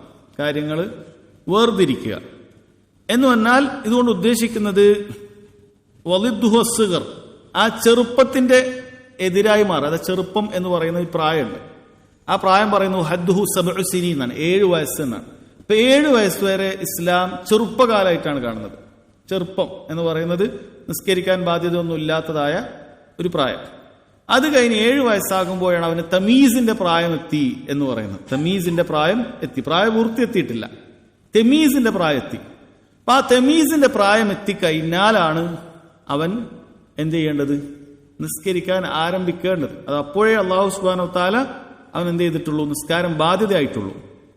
സുമ്മ യുഅ്മറു ബിസ്സലാ, ആ 7 വയസ്സായി കഴിഞ്ഞാൽ അവനോട് നിസ്കാരം കൽപ്പിക്കപ്പെടുക എന്നാണ് പറയുന്നത്. ഇവിടെ മനസ്സിലാക്കണം, ഈ തമീസ് എന്ന് പറയുന്നത് ഒരിക്കലും ഷർത്തു സിഹയല്ല, ഷർത്തു വുജൂബാണ്. എന്ന് വെച്ചാൽ പ്രായപൂർത്തി എത്തുന്നതിന് മുമ്പ് ഒരു കുട്ടി നിസ്കരിച്ചാൽ നിസ്കാരം ശരിയാകാതിരിക്കുന്നില്ല. 6 വയസ്സുള്ള തമീസ് എത്തുന്നതിന് മുമ്പുള്ള കുട്ടി നിസ്കരിച്ചാൽ നിസ്കാരം ശരിയാകാതിരിക്കുന്നില്ല. ഒരു കുട്ടി 5 വയസ്സുള്ള കുട്ടിയാണ്, തമീസ് എത്തിയിട്ടില്ല എന്ന് വിചാരിക്കുക. പക്ഷെ കുട്ടി ശരിക്കും നിസ്കരിച്ചാൽ ആ നിസ്കാരം ശരിയാകും. പക്ഷെ ആ കുട്ടിക്ക് നിർബന്ധ ബാധ്യതയായിട്ടില്ല. ആ കുട്ടിയെ സംബന്ധിച്ചിടത്തോളം എന്തായിട്ടില്ല? അല്ലാഹു സുബ്ഹാനഹു വ തആല അവന് വാജിബാക്കിയിട്ടില്ല. അല്ലാഹു സുബ്ഹാനഹു വ തആല അവന് വാജിബാക്കിയിട്ടില്ല. ഇപ്പൊ തമീസ് എന്ന് പറയുന്നത് ആ നിലക്കാണ് മനസ്സിലാക്കേണ്ടത്. വഹദ്ദുഹു 7 സിനീൻ, അത് പണ്ഡിതന്മാര് അവരുടെ ഇജ്തിഹാദിൽ കണ്ടുപിടിച്ചൊരു പ്രായമാണ്. ചിലർ അതല്ല, അത് ചിലപ്പോൾ ചില കുട്ടിക്ക് തമീസ് 6 വയസ്സിലും എത്താമെന്നൊക്കെ പറയുന്ന കാണാൻ സാധിക്കും. പക്ഷെ അധികവും കുട്ടിയൊക്കെ എത്തുന്ന ഒരു പ്രായം വെച്ചിട്ടാണ് 7 വയസ്സ് എന്ന് പറയുന്നത്. പല കാര്യങ്ങൾ എന്താണ് തമീസ് എത്തുക എന്ന് വെച്ചാൽ ചിലർ പണ്ഡിതന്മാർ പറഞ്ഞത് അവർക്ക് ഇടത്തും വലത്തും ഒക്കെ കൃത്യമായി മനസ്സിലാക്കാൻ പറ്റുക എന്നുള്ളതാണ്. പിന്നതാണ് വലത്തുന്നതാണ് ഇടത്ത്, അതൊക്കെ മനസ്സിലാകുന്ന ഒരു പ്രായം. അത് ഏതാണ്ട് നോക്കുമ്പോൾ ആ ഒരു ബോധം വരുന്നത് 7 വയസ്സാണ് എന്നാണ് പറയുന്നത്. മാത്രമല്ല ശരീഅത്തിന്റെ തെളിവ് പറയുന്ന നിസ്കാരം കൽപ്പിക്കുന്നത് സുമ്മ യുഅ്മറു ബിസ്സലാത്തി ലിഖൗലിഹി സ്വല്ലല്ലാഹു അലൈഹി വസല്ലം മുറു അബ്നാഅക്കും ബിസ്സലാത്തി ലിസബ്. ശരീഅത്തിൽ 7 വയസ്സാകുമ്പോഴാണ് കുട്ടികളോട് നിസ്കാരം കൽപ്പിക്കാൻ പറഞ്ഞത്. മുറു, നിങ്ങൾ കൽപ്പിക്കുക, അബ്നാഅക്കും, നിങ്ങളുടെ കുട്ടികളെ, ബിസ്സലാഹ്, നിസ്കാരം കൊണ്ട്, ലിസബ്ഇൻ, 7 വയസ്സാകുമ്പോൾ എന്നാണ് പറയുന്നത്. അതിനുമുമ്പ് കൽപ്പിക്കാൻ പറഞ്ഞിട്ടില്ല, അതിനുമുമ്പ് കൽപ്പിക്കാൻ പറഞ്ഞിട്ടേയില്ല. അത് വയസ്സായിട്ട് തന്നെ പറഞ്ഞിട്ടുണ്ട്. അതുകൊണ്ടാണ് അവർ തമീസിന് 7 വയസ്സ് എന്ന് പറയുന്നത്. 7 വയസ്സാകുന്നത് വരെ കൽപ്പിക്കേണ്ടതില്ല എന്നാണ് മനസ്സിലാകുന്നത്. വദ്രിബൂഹും അലൈഹാ ലിഅശ്രിൻ, 10 വയസ്സായിട്ട് നിസ്കരിക്കുന്നില്ലെങ്കിൽ അടിക്കാം. കുട്ടികളെ അടിച്ചിട്ട് അവർ പേടിപ്പിച്ചിട്ട്. അപ്പൊ അടിക്കുന്നൊക്കെ ഗൈറു മുബർറഹാണ്, അതായത് മുറിവേൽപ്പിക്കുന്ന പരിക്കേൽപ്പിക്കുന്ന അടിയല്ല, മറിച്ച് അവരെ ഒന്ന് പേടിപ്പിക്കുന്ന രൂപത്തിൽ ആ ഒരു അടി അവർക്ക് നൽകാം 10 വയസ്സായിട്ടും. വഫർരിഖു ബൈനഹും ഫിൽ മദാജി, ഇത് കിടപ്പറയുമായി ബന്ധപ്പെട്ട വിഷയമാണ്. ഒരേ വിരിപ്പിൽ തന്നെ അവരെ കിടത്തരുത്. 10 വയസ്സ് മേലെയുള്ള 2 കുട്ടികൾ, 2 ആണാകട്ടെ 2 പെണ്ണാകട്ടെ, ആണും പെണ്ണും ആകട്ടെ, അത് വേറെ വേറെ വിരിപ്പിൽ കിടത്തുക എന്നുള്ളതാണ് പറയുന്നത്. ഇവിടെ നമ്മൾ മനസ്സിലാക്കേണ്ടത്, കുട്ടിയെ 7 വയസ്സാകുമ്പോൾ നമ്മൾ നിസ്കാരം കൊണ്ട് കൽപ്പിക്കുന്നത് കുട്ടിക്ക് നിസ്കാരം വാജിബായത് കൊണ്ടല്ല. കുട്ടിക്ക് അപ്പം നിസ്കാരം അപ്പോഴും വാജിബല്ല, മറിച്ച് ഇത് പണ്ഡിതന്മാർ പറയുന്നത് നിസ്കാരം കുട്ടിയെ പരിശീലിപ്പിക്കുകയാണ്. കാരണം പ്രായപൂർത്തി എത്തിയാൽ കുട്ടിക്ക് നിസ്കാരം വാജിബായി, പിന്നീട് അവൻ നിസ്കരിക്കാതിരുന്നാൽ ഇസ്ലാം പുറത്തു പോകും. അപ്പൊ അതിനു മുമ്പേ തന്നെ അല്ലാഹു സുബ്ഹാനഹു വ തആല നിസ്കാരത്തിന് എന്തുമാത്രം പ്രാധാന്യം കൊടുത്തു എന്നുള്ളതാണ് മനസ്സിലാക്കുന്നത്. അപ്പൊ പ്രായപൂർത്തി എത്തുക, അത് നമ്മൾ പറയാം എപ്പോഴാണ് പ്രായപൂർത്തി എത്തുക എന്നുള്ളത്. പ്രായപൂർത്തി എത്തുക ഒരു ഏറ്റവും കൂടിയത് 15 വയസ്സ് പറയാറുണ്ട്. അപ്പൊ അത്രയും വർഷം വരെയും അവൻ സമയമുണ്ട്. അപ്പൊ ആ സമയത്ത് അവനെ നിസ്കാരം പരിശീലിപ്പിക്കുകയാണ്. 7 മുതൽ നമ്മൾ ഓരോ പ്രാവശ്യം അടിക്കേണ്ട ആവശ്യമൊന്നുമില്ല, അതിങ്ങനെ പറയാം, ഓരോ നിസ്കാര സമയത്ത് നിസ്കരിക്കണം എന്ന് പറയാം. നിസ്കരിച്ചിട്ടില്ല അടിക്കേണ്ട ആവശ്യമില്ല, അടിച്ച് നിസ്കരിപ്പിക്കേണ്ട ആവശ്യമില്ല. ചിലപ്പോൾ അവർ നിസ്കരിക്കും, ചിലപ്പോൾ നിസ്കരിക്കുകയല്ല. പക്ഷെ പറഞ്ഞുകൊണ്ടേയിരിക്കണം. അങ്ങനെ ആ പറഞ്ഞു അവർക്ക് മനസ്സിലാക്കി കൊടുത്തുകൊണ്ടേയിരിക്കണം. 10 വയസ്സാൽ ചെറുതായി അടിച്ചിട്ട് അവരൊന്നുകൂടി അതിന്റെ കാര്യം പ്രാധാന്യം ഓർമ്മപ്പെടുത്തണം, അങ്ങനെയാണ് പറയുന്നത്. പക്ഷേ 15 വയസ്സായി അവന് പ്രായപൂർത്തി എത്തിയിട്ട് നിസ്കരിച്ചിട്ടില്ലെങ്കിൽ വളരെ ഗൗരവമുള്ള കുറ്റക്കാരനായി അവൻ തീരും, വളരെ ഗൗരവത്തിൽ കുറ്റക്കാരനായി അവൻ തീരും എന്നുള്ള കാര്യമാണ്. അതുകൊണ്ടാണ് നേരത്തെ തന്നെ അവരോട് പറയുന്നത്. എന്നാൽ മാതാപിതാക്കളെ സംബന്ധിച്ചിടത്തോളം ഈ കൽപ്പന അവർ നിർവഹിച്ചിട്ടില്ലെങ്കിൽ അവർ കുറ്റക്കാരാണ്. 7 വയസ്സായിട്ട് കുട്ടികളെ എന്ത് ചെയ്യുന്നില്ല, അവര് കൽപ്പിക്കുന്നില്ലെങ്കിൽ അവർ കുറ്റക്കാരൻ. കാരണം നബി സല്ലല്ലാഹു അലൈഹി വസല്ലം അത് നമ്മളോട് കൽപ്പിച്ചിട്ടുണ്ട്. മുറു, നിങ്ങൾ കൽപ്പിക്കുക എന്ന് നബി സല്ലല്ലാഹു അലൈഹി വസല്ലം നമ്മോട് കൽപ്പിക്കാൻ. മുറു, നിങ്ങൾ കൽപ്പിക്കുക എന്ന് പറയാം. അതുകൊണ്ട് തന്നെ മാതാപിതാക്കളെ സംബന്ധിച്ചിടത്തോളം അത് നിർബന്ധ ബാധ്യതയാണ് എന്നാണ് പറയുന്നത്. ഇതാണ് ആദ്യത്തെ 3 നിബന്ധന, അൽ ഇസ്ലാം വൽ അഖ്ൽ വത്തമീസ്. മുസ്ലിമായിരിക്കുക, ബുദ്ധിയുണ്ടായിരിക്കുക, കാര്യങ്ങൾ വേർതിരിച്ചറിയാനുള്ള ഒരു പ്രായപരിധി എത്തുക എന്നുള്ളതാണ്. ഇത് എല്ലാ അമലിനും ബാധകമായിട്ടുള്ള കാര്യമാണ്. നോമ്പാണെങ്കിലും അങ്ങനെ തന്നെ, നോമ്പാണെങ്കിലും അങ്ങനെ തന്നെയാണ് നമ്മൾ ചെയ്യേണ്ടതുള്ളൂ. അതേപോലെ നോമ്പിന് പണ്ഡിതന്മാർ പറയുന്ന വയസ്സോടൊപ്പം അവർക്ക് നോമ്പെടുക്കാനുള്ള കഴിവ് കൂടിയുണ്ടോ എന്ന് പരിശോധിക്കണം. കാരണം നോമ്പ് നിസ്കാരത്തെ പോലെയല്ല. ചിലപ്പോൾ 7 വയസ്സായ കുട്ടിക്ക് തീരെ എടുക്കാൻ പറ്റാത്തൊരു കഴിവാണെങ്കിൽ അവനെ അങ്ങനെ നിർബന്ധിക്കേണ്ടതില്ല. ആ കഴിവ് കാരണം പ്രായപൂർത്തി എത്തുമ്പോഴേ അവന് നിർബന്ധ ബാധ്യത ആവുന്നുള്ളൂ. പക്ഷെ അവനെ പരിശീലിപ്പിക്കണം എന്നുള്ളത് മനസ്സിലാക്കുക. ഇതെല്ലാ അമലുകൾക്കും ബാധകമായിട്ടുള്ള കാര്യമാണ്. അപ്പൊ ഇനി ഇതിൽ നിന്നും ഒഴിവുള്ളത് പണ്ഡിതന്മാർ ഒരു കാര്യം പറയുന്നുണ്ട്. ഈ 7 വയസ്സാകുന്നതിന് മുമ്പ് തന്നെ അമല് ചെയ്താൽ സ്വീകരിക്കപ്പെടുന്നതായ കാര്യമാണ് ഹജ്ജൊക്കെ. ഹജ്ജിനെ സംബന്ധിച്ചിടത്തോളം ഒരു കുട്ടി, ചെറിയ കുട്ടി ഹജ്ജ് നിർവഹിച്ചാലും ശരി, ആ ഹജ്ജ് ശരിയാകും. അതിന്റെ പ്രതിഫലം അതിന്റെ ഉമ്മാക്ക് ലഭിക്കുകയും ചെയ്യും, അല്ലെങ്കിൽ ഉപ്പാക്ക് ലഭിക്കുകയും ചെയ്യും, മാതാപിതാക്കൾക്ക് ലഭിക്കും. പക്ഷെ ആ കുട്ടിയുടെ ഹജ്ജത്തുൽ ഇസ്ലാം ആവുകയില്ല. ഇസ്ലാമിൽ ഹജ്ജാവുകയില്ല. അത് അവൻ പ്രായപൂർത്തിയെത്തിയിട്ട് വേറെ ചെയ്യണം എന്നുള്ളതാണ് പറയുന്നത്. ചെറിയൊരു കുട്ടിയെ ഉയർത്തിക്കൊണ്ട് ഈ കുട്ടിക്ക് ഹജ്ജുണ്ടോ എന്ന് ഒരു സഹാബി സ്ത്രീ ചോദിച്ചപ്പോൾ നബി സല്ലല്ലാഹു അലൈഹി വസല്ലം ഉണ്ട്, അതിന്റെ പ്രതിഫലം നിനക്ക് ലഭിക്കും എന്ന് പറഞ്ഞിട്ടുണ്ട്. അപ്പം അതിൽ നിന്ന് ആ കുട്ടിന്റെ അമല് ശരിയാണ്. പക്ഷെ അത് പ്രായപൂർത്തിയെത്തിയാൽ ആ കുട്ടിയുടെ ഹജ്ജ് അത് വേറെ ചെയ്യേണ്ടതുണ്ട് എന്നാണ് പറയുന്നത്. നാലാമത്തെ നിബന്ധന ഒരല്പം വിശദീകരിക്കേണ്ട നിബന്ധനയാണ്. ഇൻഷാ അല്ലാഹ് അതിൽ സാധിക്കുന്ന അത്ര നമുക്കിന്ന് പറഞ്ഞു പോകാം. അശ്ശർതു റാബിഅ റഫ്ഉൽ ഹദസ്. നാലാമത്തെ നിബന്ധന എന്ന് പറയുന്നത് ഹദസിനെ ഉയർത്തുക എന്നുള്ളതാണ്. വഹുവ അൽ വുളൂഉൽ മഅറൂഫ്. അത് അറിയപ്പെട്ടത് വുളു എന്ന് പറയുന്ന കാര്യമാണ്. വമൂജിബുഹു അൽ ഹദസ്. വുളുവിനെ നിർബന്ധമാക്കുന്ന കാര്യം അൽ ഹദസ് ആണ്, അശുദ്ധിയാണ് എന്നാണ് പറയുന്നത്. അപ്പൊ അശുദ്ധി എന്ന് പറയുന്നത് നമുക്ക് തൊട്ടറിയാൻ പറ്റുന്ന ഒരു കാര്യമല്ല. ഹദസും നജസും തമ്മിൽ വ്യത്യാസമുണ്ട്. ഹദസ് എന്ന് പറയുന്നത് ഒരു അവസ്ഥയാണ്. ശുദ്ധി ഇല്ലാതിരിക്കുക എന്ന് പറയുന്ന ഒരു അവസ്ഥക്കാണ് ഹദസ് എന്ന് പറയുന്നത്. അത് രണ്ട് തരത്തിലുണ്ട്. ഹദസുൻ അസ്ഗറും ഉണ്ട്, ഹദസുൻ അക്ബറും ഉണ്ട്. ചെറിയ ശുദ്ധിയുണ്ട്, വലിയ ശുദ്ധിയുണ്ട്. വുളു നിർബന്ധമാകുന്ന ചില കാര്യങ്ങളുണ്ട്. അതൊരാൾക്ക് സംഭവിച്ചു കഴിഞ്ഞാൽ അയാൾക്ക് ചെറിയ ശുദ്ധിയുണ്ട് എന്നാണ്. മലമൂത്ര വിസർജനം നടത്തുക പോലെയുള്ള കാര്യങ്ങളൊക്കെ ഒരാൾക്ക് സംഭവിച്ചാൽ അവൻ വുളു നിർബന്ധമായി. കാരണം അവന് നിസ്കരിക്കണമെങ്കിൽ വുളു നിർബന്ധമായി. അപ്പോൾ ചെറിയ ശുദ്ധി അവനുണ്ട് എന്നാണ് പറയാം.